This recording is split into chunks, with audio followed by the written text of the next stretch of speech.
میں آپ کو ایک واقعہ سناتا ہوں. زیب خان نامی ایک شخص ہے، غریب بھی ہے، اور اچانک اس کے گھر میں ایک پرابلم یہ ہو جاتی ہے کہ اس کے والد صاحب بیمار ہو جاتے ہیں. ڈاکٹرز کے پاس جاتے ہیں تو ڈاکٹر کہتے ہیں آپریشن کروانا ہوگا، اور آپریشن کے لیے ہزاروں روپوں کی ضرورت ہے. غریب آدمی تھا، پیسے کچھ بھی نہیں تھے ہاتھ میں، پریشانی میں تھا کہ میں کسی سے جا کر قرض مانگوں. مگر اچانک انٹرنیٹ پر اس کی نظر ایک ایسی اپلیکیشن پر پڑتی ہے جو لون دیتی ہے. بڑا اچھا لگا اسے کہ بغیر کوئی زیادہ ڈاکیومنٹیشن کے، بغیر کسی کی گارنٹی کے آسانی سے 15-20 ہزار روپے لون مل جائے گا. پیسے اس کو زیادہ چاہیے تھے لیکن مرتا کیا نہ کرتا، 20-25 ہزار روپے اس اپلیکیشن سے لون لیا. جیسے ہی لون لیا تو اس کی نظر فوراً ایک اور اپلیکیشن پر پڑتی ہے، وہاں سے بھی 20 ہزار لون مل گیا. تو کرتے کرتے اس نے 4-5 اپلیکیشن سے 1 لاکھ روپے لون لے لیا. والد صاحب کا آپریشن بھی کروا لیا اور اب سمجھا کہ معاملات تو سارے سیٹل ڈاؤن ہو گئے. مگر جناب معاملات حل نہیں ہوئے تھے، معاملات اور پیچیدہ ہو گئے. کیونکہ یہ جو لون اپلیکیشنز ہیں، ان کا جو انداز ہے لگتا بڑا آسان ہے، مگر پیچھے ایک سود کا جال ہوتا ہے جس میں انسان پھنس کر رہ جاتا ہے.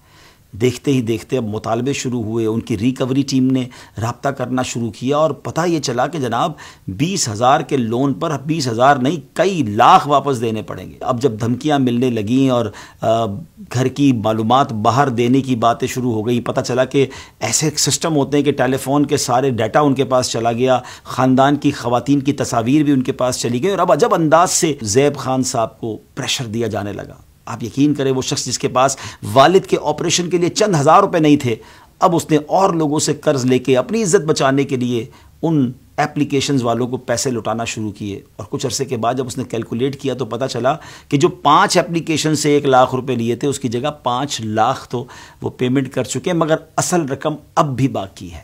اور سود ہے کہ رک نہیں رہا، میٹر ہے کہ چلتا جا رہا ہے. نہ راتوں کی نیند باقی بچی، نہ دل کا سکون باقی بچا. زیب خان اتنا پریشان ہو گیا کہ ایک وقت آیا کہ اس نے خودکشی کر لی. پیسے بھی بہت سارے چلے گئے اور بندہ بھی دنیا سے چلا گیا. یقیناً یہ زیادتی ہے، یہ ظلم ہے ان اپلیکیشنز والوں کی کہ جو اس طرح لوگوں کو پھانستے ہیں. مگر ہمیں بھی تو کچھ خیال کرنا ہے نا. سب سے پہلی بات ہم مسلمان ہیں. سود حرام اور جہنم میں لے جانے والا کام ہے. ٹھیک ہے بعض اوقات انسان کو قرض کی ضرورت پڑتی ہے، وہ کوشش کرے مگر سودی قرض کی طرف تو نہ جائے نا.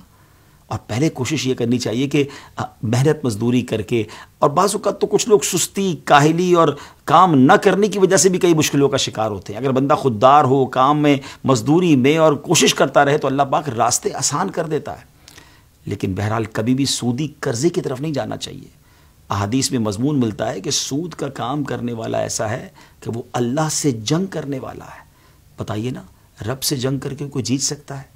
قرآن و احادیث میں سود کی بہت زیادہ مذمت آئی ہے، اور اب تو یہ اسکیم بڑھتے جا رہے ہیں، اب تو یہ سازشیں بڑھتی جا رہی ہیں، اور کئی لوگ ایسا لگتا ہے سر سے پیر تک قرضوں میں اور سود در سود میں غرق ہوتے چلے جا رہے ہیں. اللہ کریم ان تمام لوگوں کے لیے مشکل آسان فرمائے جو اس طرح کے قرضوں میں جکڑے جا چکے ہیں. اللہ سب قرضداروں کے قرضے اتار دے. مگر آپ نے اس جال میں پھنسنا نہیں ہے، نہ کسی کو پھنسنے دینا ہے. اس ویڈیو کو اچھی نیت کے ساتھ شیئر کیجئے. اللہ کریم ہم سب کی حفاظت فرمائے.